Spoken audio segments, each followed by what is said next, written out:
Always, or also known as Alvvays, or Always, or Alvvays, or Always, or Alvvays, are from Toronto, Canada, and they are a dream pop indie pop band.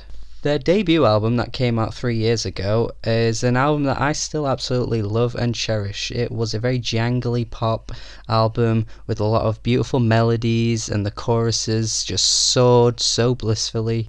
And they also managed to provide some really catchy hooks and captivating melodies that sunk in my mind, and I really love that album.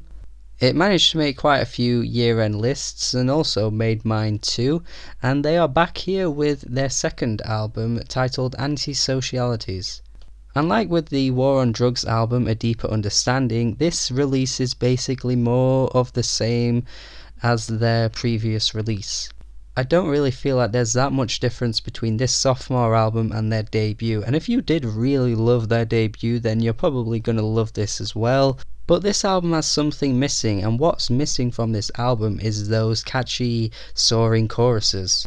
For me, there aren't exactly any standout tracks on this album. There's no Next of Kin, Archie, Marry Me, there's no Party Police. This album is lacking in that area, really.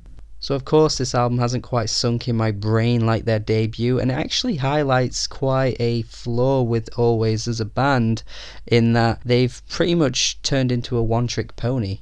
They haven't really demonstrated any unique sensibilities with this sophomore album. It's basically your average dream pop release that you could find anywhere else. Which wasn't how they burst onto the scene at all. They showed that they were able to make some pretty heavenly sounding dream pop with a lot of captivating sounds. There are some good tracks here though, like In Undertow, which was the lead single for this album. I do really like this one. It's probably the best on the album. And Molly Rankin tunes down her vocals on this track a little bit. They're not quite as bright as she's been before. They're a little bit deeper, but it still works quite well. There's no turning, there's no...